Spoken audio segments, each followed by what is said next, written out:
So welcome to another episode of the Rediscovery channel, where each week myself, Stilgar, and my buddy Ivor, we tell each other a different story that they may or may not have heard of. And this week it's about something called, actually let me start.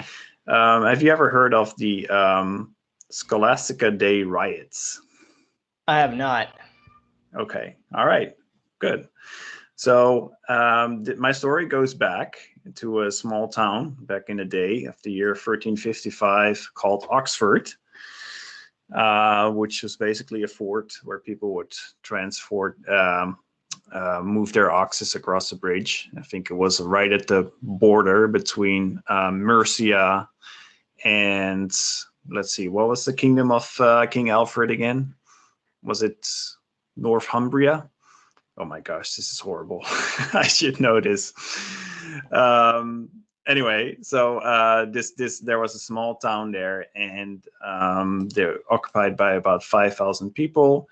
It was quite poor, actually, and there was some industry there, but they got hit by the plague. There were a lot of buildings that were unoccupied, but they also had, and it was done by the church. There was a university called Oxford University. And basically this was a place where clergymen were teaching mostly kids, rich kids, noblemen, about the arts and of course sciences and everything. And that was an important part of their how they would make money. But the town itself, it was very poor, and there was a lot of bad blood between the regular townspeople and some of these students that would just kind of like loiter around and drink, and there were lots of skirmishes and things like that. Question. Mm-hmm. Okay, so you said the town is also called Oxford, right? Yeah. Mm-hmm. Okay. Yeah. Tolkien was at Oxford for a while. So. Okay. Yeah. All right. So now of course now I think it's the biggest university in England. It's one of the most very cool architecture there. Very awesome. A lot of old stuff, and they still have some original buildings. Unfortunately, not the pub where this story takes place. I think it was destroyed in 1720 or something. But I found a picture of the plaque of where it used to be. I'll include that on the video. But this story takes place on February 10th, 1355. And February 10th is St Scholastica Day, which is the patron saint of students, as well as kids with epilepsy and storms. Basically, St. Scholastica was the twin of Benedict, and she founded the Benedictine nunneries. Anyway, but every annual, the saint has a yearly feast, and on this feast, students took it as a good occasion to get out and get drunk, pretty much. They saw that as their holy duty, I guess. Same for St. Patrick's Day. Yeah. So this goes about the stories about the Oxford University students Walter Springhus and Roger de Chesterfield, and they were going to a pub called Swindlestock Tavern, where they ordered some wine. But unfortunately, they were not pleased with the wine. They thought it was undrinkable, and they were complaining about it.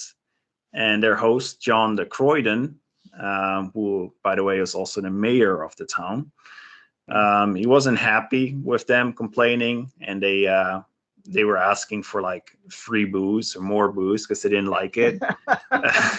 And he told them like either drink the wine and leave in silence, or leave in silence. And they said, well, Walter and Roger said, well, the wine is clearly spoiled. And it ended up basically they threw their mug in the face of the mayor's of the mayor, right? Hmm. And so they broke it actually on his head. So after which they gave the mayor a thorough beating, and then they went on their way, feeling like it had been resolved, and they should be going home. So anyway, but the mayor he sent for the town bailiffs over to the two students to demand an apology, and as well as financial compensation for for the injuries on his face and things like that. And they refused. So this created a situation because he wasn't allowed to arrest them because all students were under guardianship of the church. So basically, he wrote to the head of the university, John Charlton, and asking like, "Hey, this is what happened. Can you make sure that these two kids are thrown in jail?" And Charlton then he refused, and then like the mayor got so angry, he ran to the bell to the church, and then he rang the church bell, calling all the townsmen, and basically the students did the same thing. They ran to the university church, St. Mary, and they also got together. And what followed then was a riot between the students and the people of the town. So they were like fighting an entire day. The head of the university tried to stop this at one point, but he got shot at by some arrows. Managed to escape though without dying, which I think is interesting. So this went on for a whole day, and then the next day, the mayor actually raised an army of about 2,000 men from the countryside, looking for a fight, and they were chanting, "Slay, slay, havoc, havoc, smite fast, give good knocks." Doesn't even rhyme. No. Maybe it rhymes in Old English. I don't know. Oh yeah, that's right. Wait, what year did you say it was? 1355. So Okay, that'd be Middle Period English. Oh yeah. So it would be quite a lot different still. Yeah. By the way, yeah. So the bailiff, you know what a bailiff is, right? But apparently the Saxon word bailiff is a Norman word, but the Saxon word for bailiff is reeve, and the reeve would only be active in a shire, and that's where the word shire reeve, sheriff, comes from. Okay. Yeah, I thought it was interesting, a little nugget there. So the students they were like they were barricading the gates of the city, and some students were like just out exercising, and they were caught off guard, and they were just like struck with arrows and dead on the spot. So they escaped, and then they were yelling like, "Come out, you sons of bitches!" And 14 university halls, like they got for the gates, and 14 university halls were vandalized, and numerous students were killed or thrown in prison. And by the third day of the riot, most students had fled Oxford, with the remaining survivors hiding in Merton College, which was under a stage of siege. And then finally, the King Edward intervened. And he ordered the violence to cease, and he sent some judges to the town to hear like the complaints from both sides. So these judges of the king came in. The peace had restored. In the meantime, 60 students had been killed and about 30 townsmen. And who do you think? What do you think happened? Who do you think the judges sided with? Well, I'm going to guess that they sided with the university.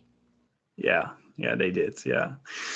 So yeah, I mean the judges probably went to university in Oxford, so that probably didn't help either. But the university was Yeah. was it was a lot of noblemen kids, and it was important for the king to have that knowledge build up. So yes, the town was then deemed to they had to pay a fine of 500 marks, which I think is around 300 or $400,000 in today's money. It was a lot for like a small town that wasn't very rich to begin with. It was hit by the plague and everything, and it was not in a good shape.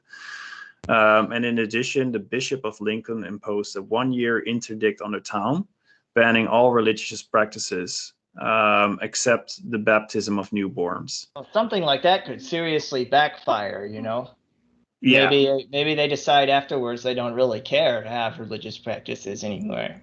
yeah, yeah. Like they couldn't get married, or I guess they could have gone to maybe another town to get married then. Like That's or how I how? broke up. Yeah, That's how I broke up with. Sorry for the anecdote, but I think it's appropriate. Like I broke up with one of my girlfriends that way. Like after an argument, she's like, "Well, let's see if you can do without me. We're not going to talk for a whole week." And then like after one day, I decided that I was better off without her, and I really didn't miss her at all. So when next we talked, I'm just like, no, I think I'd rather we just go our separate ways. And she was all like, eh. But that's the kind of thing that could happen on a large scale. And of course, England, I think, was one of the first countries to break away from the Catholic Church, right? It's like they, Henry VIII, right? He was the one that did it. yeah, yeah. And it was Like just so he could divorce his wife. It wasn't even like on a principled thing. yeah, yeah. I mean, maybe they would realize after years, like, oh, this is not bad. I don't know. Yeah, I guess I gotta pay my tithe. My tithe and my Catholic Church. Well, they probably still had to pay their tithe, I imagine, or their church taxes. I don't know. But yeah.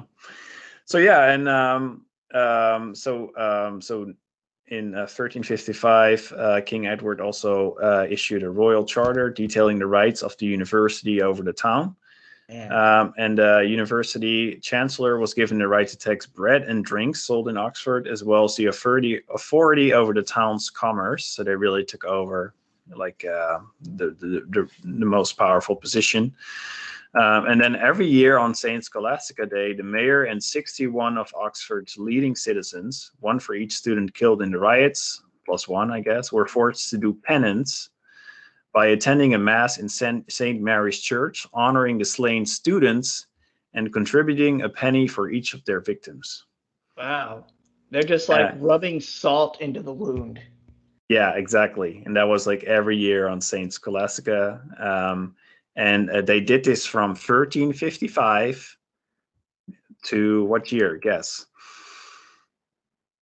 I don't know, man. I can't guess this. They did it to 1825. Crap. They kept up this. So it was not until 1955 that a formal armistice was made, with the chancellor being made a freeman of the town and the major giving an honorary degree. So they did this over, what is it, 1355? That's almost like 500 years that they generational punishment. I feel like it's an example of the ruling class siding with itself. Like one set of rules for us, another set for you. And making an example out of people for generations, like, how dare you lay hands on us? We'll show you who's boss, and showing them for 500 years, basically. Yeah. Yeah. So that was my story. It's a bit of a short one, but I thought it was an interesting one. And actually, some people fled Oxford University because it got so heated. And the people that fled, they actually founded another university, which is Cambridge University. So I thought it was an interesting,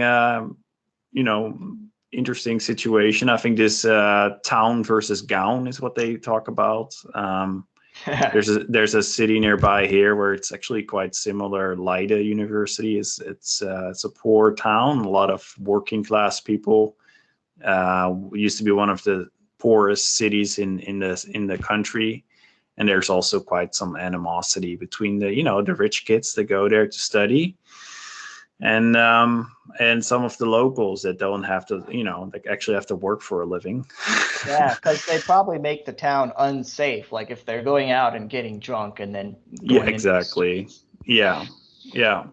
So Yeah. so you have some bad blood there as well. So I thought it was and I thought it was interesting that it was actually under the church's jurisdiction, because the gown, that's where the gown part comes from. It was the church that started these universities, and basically they were clergymen that started teaching, things like history. And then at some point they started doing that full time, but they were, under separate jurisdiction because they were under church law. So, yeah, short story this week, but I thought it was an interesting one, the St Scholastica Day riots. So Yeah, and I didn't know that Scholastica was a real person. I mean, that we use that term scholastic to refer to like educational materials and such. yeah, apparently she was the twin of Benedict, and she would meet with him one day a year. So she was from central Italy, Umbria, I think it's called. If I'm probably not saying that right. Anyway, but she would meet once a year with Benedict, and then they would pray together and have religious discussions, because they were both recluses. And one day, Benedict wanted to go back to his, monastery, and she's like, "No, I'll stay a little bit longer." It's like, "No, I really have to go." And then she prayed, and a huge storm started. And then he asked, like, "What did you do?" It's like, "Well, I asked you to stay, but you didn't listen. So then I asked God, and he so he basically created that storm. So he had to stay longer, which is why she's also the patron saint of storms. So, yeah, Dude, good story, but before we go, I got to say something about Tolkien because you chose okay, this topic. yeah, So, if there's any Tolkien fans out here, Oxford, like in real life, he was there for a while. I don't know how long. But if you are, it actually, the original lore, like if you read Silmarillion, the original rough version that was there before the Silmarillion is called Lost Tales. And in the original lore, England was supposed to be the last refuge of the elves in the Middle Earth. And the first version of it is that England was Toleracia, and they moved the island back to the Middle Earth. And then humans invaded and overwhelmed the elves. Like they moved it back in order to liberate the elves that were still trapped, but instead they ended up getting conquered by humans. And so there were waves and waves of invasions, and humans were the last group of humans. I shouldn't say the last, but one of the last groups to come was the English, and they were, of course, friendly to the elves. But in his original story, Oxford was constructed by the elves, and it was originally called Minden Guar.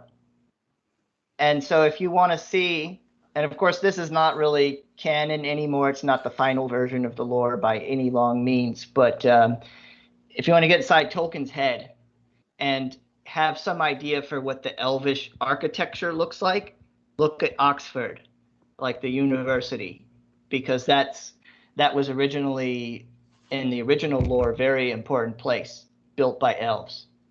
So I'll include some pictures so people yeah, can, yeah. very cool looking. If you want to understand his mentality, that's that will. There were a few other places that he mentioned too in Lost Tales, and of course all that stuff is scrubbed by the time the Silmarillion is made. But that was his original idea. So if you're wondering what elf architecture looks like, there you go. All right, cool. Yeah. Yeah, no, I'll include some pictures. And other than that, if you have any comments, please let us know. If you want to give us a like, thank you. If you want to share the story, appreciate it. Subscribe. We're doing a weekly story, so if you like historical stuff, please subscribe. And other than that, thank you for listening. Appreciate it. And yeah, if you have any user requests, if you have any requests from listeners, please let us know. We have a couple coming in, but we still have room for more. Please let us know, and we're very likely to pick up your story. So far, we've taken every single request. Yeah. So if you have a good idea, or we appreciate it. It's cool. Yeah. So other than that, I want to say thanks everybody. And,